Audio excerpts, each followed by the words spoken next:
The Legend of Zelda: Ocarina of Time, the game that will forever be known as one of the most influential video games ever made, and personally, my favorite game of all time.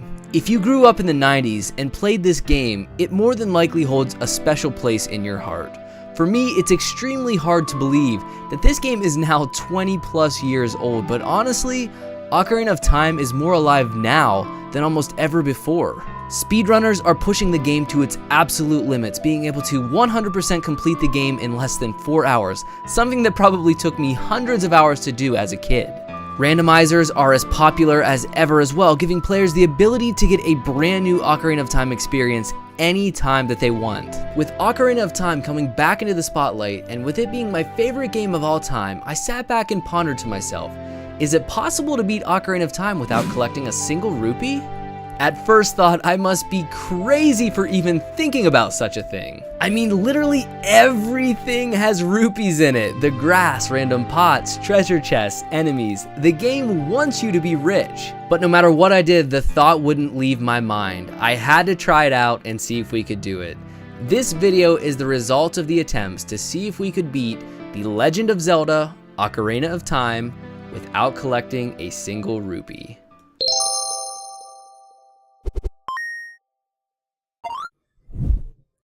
Now before we go on, let me preface a few things. There are no special rules to this run, other than the fact if we collect a single rupee, we have failed, and we have to return to a previous save point where we hadn't collected a rupee yet. Full disclosure, this run is going to require glitches. I mean lots and lots of glitches, so buckle up my friends, things are about to get interesting. This was performed on an actual Nintendo 64 console with no save states, so you know that it is 100% legit if we can pull this off. Lastly, this was attempted live on my Twitch channel, which was awesome as myself and chat got to experience the absolute highs and lows that came from attempting this crazy challenge.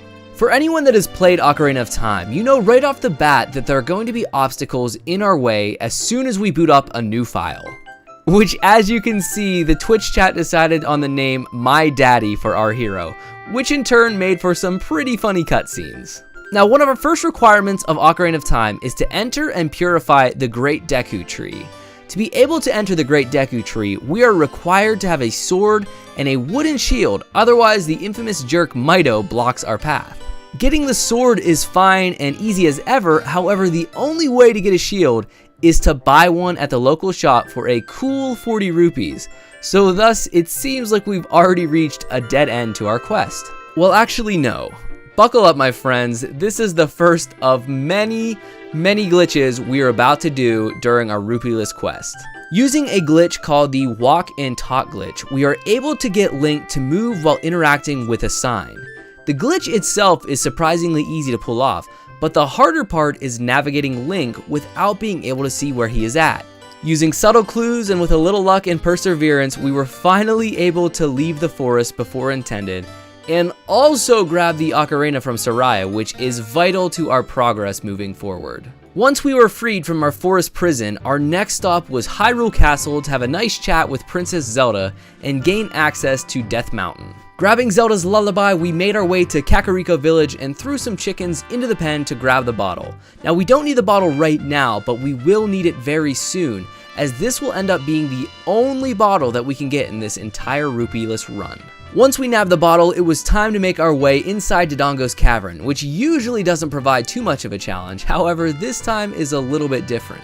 Once inside the cavern, we came to 2 rooms that require the slingshot, which you normally have because you would have gotten it from the Great Deku Tree. However, if you recall, we skipped going inside the Great Deku Tree because we didn't have a wooden shield. Undeterred, we decided to see if this room was possible without the slingshot, and surprisingly, it was. You see, normally these rooms are very simple to tackle with a slingshot, however without it, Ocarina of Time quickly becomes a ridiculously precise platformer. By doing some very tricky jumps, we are just able to squeak by the pesky fire and grab the essential wooden shield, which we will need later. After grabbing the shield, we made quick work of Dodongo and then headed back to Kokiri Forest. Once we got back to Kokiri Forest, we were finally able to tell Mido to make like a tree and leaf, and we quickly made our way inside the great Deku tree. We were sure to grab the slingshot as we needed it for Jabu-Jabu's belly, which we'll get to in a few moments, but the biggest reason why the wooden shield is so vital is to activate the Deku shrubs in the basement before the Goma fight. No weapons other than the wooden shield will work to attack them.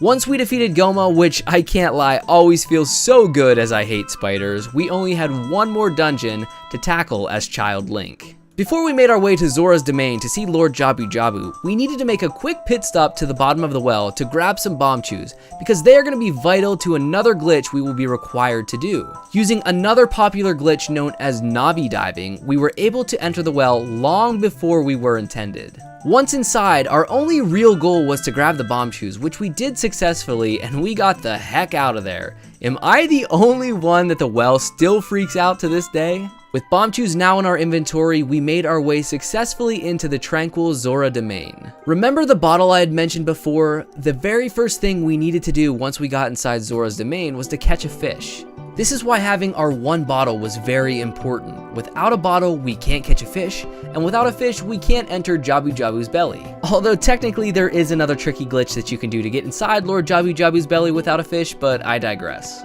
Once we had a fish in our bottle, we made our way to the top of the throne room to pay King Zora a visit. Typically, to get King Zora to make way for us to pass, it requires us to win the silver scale, dive into Lake Hylia, grab a bottle with Ruto's letter, and eventually get him to scooch over. Sadly, to win the silver scale, we discovered we needed to pay money to the Zora above the waterfall, and since we are poor boys and nobody loves us, we're going to once again have to perform a glitch to get by the king. Now, there are at least 3 or 4 known methods to skipping King Zora, but the method we found easiest was the one you are seeing here, which is why we had to make a pit stop to grab the bomb chews. There are methods that don't require bomb chews, so if you are feeling daring, you can attempt one of the alternate methods. Let's go! Let's go! Once inside Jabu-Jabu's belly, there wasn't really anything else to worry about. Jabu-Jabu is typically everyone's least favorite dungeon in the game. However, it's actually my favorite, so I had a nice time killing all the danglers hanging from the ceiling and tossing old Princess Ruto around. I will admit that the boss of Jabu-Jabu is probably the least memorable in the game. However, we were able to slay the parasite and finally become a grown-up. Yay! Before entering adulthood, let's do a quick recap. So far, we have been super successful on our journey. No rupees through the first 3 dungeons felt like a huge accomplishment already. However, we were only just getting started, as becoming an adult turned out to be a much bigger challenge. Isn't that such a great metaphor for life? If you thought our child portion was tough, get ready for even more crazy shenanigans. Our first destination as an adult was to head back to where we first started, Kokiri Forest and the Forest Temple. The Forest Temple didn't do much in the way of providing any real challenges to filling our pockets with rupees, but we also ended up using a glitch that let us skip almost the majority of the temple, just to make sure we didn't accidentally grab one of those pesky shiny pointy pieces of currency. We downed Phantom Ganon and were able to save our childhood girlfriend. From the Forest Temple, we headed straight to the Fire Temple, which once again didn't provide much of a challenge either in terms of collecting rupees. We were able to make our way through the Fire Temple straight up without collecting any rupees and defeat the Fire Dragon at the end. However, this turned out to be the calm before the storm, my friends. The crux of the entire run came down to the final 3 temples we had to face. Our first thought after beating the Fire Temple was to make our way to the Ice Cavern to grab the Iron Boots and Blue Tunic so we could blast our way through the Water Temple. We were able to get out of bounds and get by King Zora once again using a fairly simple jump slash technique, and then briskly made our way to the Ice Cavern. That's when the bomb dropped. When we originally started the run, we were all fully aware of the many silver rupees found in the adult temples. For those that aren't familiar, the silver rupees sort of act as a key split up into 5 parts. Collect all 5 and it usually opens up a door. We also thought that these silver rupees didn't actually add to our rupee total. And that's where we were wrong. We were so wrong. You see, silver rupees do in fact count. They count as 5 rupees to our total, something I never even noticed as a kid while playing the game. And with this newfound knowledge, we had to completely alter our plan of action and think of a new route if we wanted to complete this rupee-less challenge. So at that point, we decided to leave the ice cavern for now and possibly come back if we needed to down the road. Our first thought was that we needed the hover boots from the Shadow Temple, but usually in order to get into the Shadow Temple, you first needed to beat the Water Temple, which obviously we were in no position to do yet without having the blue tunic and the iron boots. That's when we learned about a way to get inside the Shadow Temple early using a tricky glitch called bomb hovering in conjunction with the infinite sword glitch, or ISG for short. Now, using this ISG and bomb hovering technique, it allows us to use bombs to gain an infinite amount of height so long as we have enough bombs and can actually pull off the correct inputs. Without getting too technical, this glitch is hard but doable and is one of the bigger obstacles to doing this rupee-less challenge, especially when you are a filthy casual like myself. With persistence and time, we were able to make our way on top of the ledge, and as we were walking towards the Spirit Temple, Apo had other ideas for us. Oh no! No! No! No! No! Our second attempt was more successful, and we finally made our way into the Shadow Temple and were able to grab the hover boots.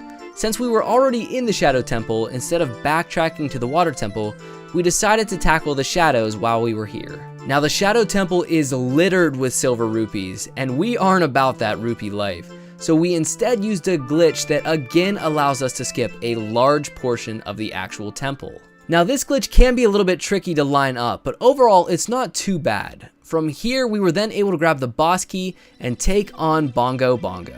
After a few really sad attempts, we were finally able to kill the beast and thankfully come out of the Shadow Temple with our wallets still empty. Equipped with our fancy new hover boots, we then decided to see if we could tackle the Water Temple. Using yet again another glitch that allows us to get out of bounds and swim our way inside of the Water Temple without the iron boots or the blue tunic, we come to probably the most hated temple in all of Zelda history. Although honestly, I truly don't think it's that bad. Using yet again another glitch, we were able to skip the need for the long shot and instead utilize the power of the hover boots to get to the boss door. Obviously, we didn't have the boss key yet. However, there was yet again, surprise, surprise, another glitch that we could attempt to pull off that would allow us to bypass the need for the boss key. Sadly, however, this glitch proved to be way too much and way too advanced. We came close on several different occasions, but since we had used all of our bomb chews to get past King Zora earlier, we were in dire straits.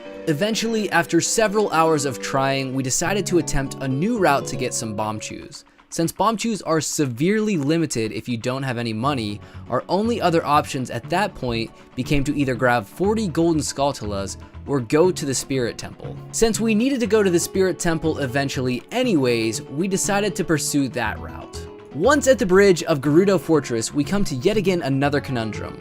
We had no long shot or Epona to get across the large gap, but using some nifty damage boosting and hover walking, we were able to bridge the gap no problem. After finally getting into the Gerudo Fortress and freeing all of the workers, we then were tasked with crossing the Gerudo Wasteland without using the Lens of Truth, since we didn't grab it in the well. This part was pretty tricky, however, by being careful and following a detailed route, we were able to get through the sandy maze and thus gain entrance into the Spirit Temple. The Spirit Temple quite honestly proved to be the most difficult part of the rupee-less run. Once again, we were forced to deal with the silver rupees and also enemies that were just begging to shower us in money. I mean, just take a look at some of these fails. Are you even kidding me right now? Are you even kidding me right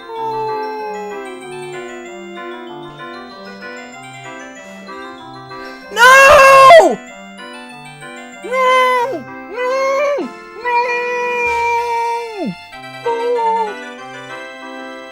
Ooh. No, don't give me rupees. Oh! What?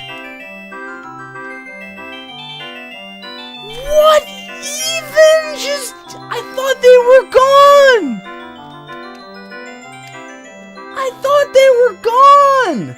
After many failures, we figured out a plan of action to beat the Spirit Temple. By avoiding the need to get the Silver Gauntlets, we could avoid what would otherwise be unavoidable Silver Rupees. A precise glitch jump let us jump on top of the silver block instead of needing to push it, giving us a successful path. From there, we continued through the Spirit Temple as normal, grabbing the bomb chews to go back to the Water Temple with us after we completed the Spirit Temple. Thankfully, we were barely able to complete the Spirit Temple with double zeros showing on our rupee counter.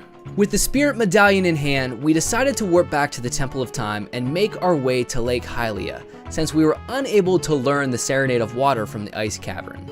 That, my friends, is when something crazy happened. Something none of us were expecting. For some weird reason, when we landed in the Temple of Time, the light arrow cutscene magically took place without us having the possession of the Water Medallion. Needless to say, we were all fairly shocked at our luck. However, we still needed the bridge to form at Ganon's castle, and there was no way that could happen without having all 6 medallions, right? Welp, as it turns out, no, you actually don't need all 6 medallions for the bridge to form.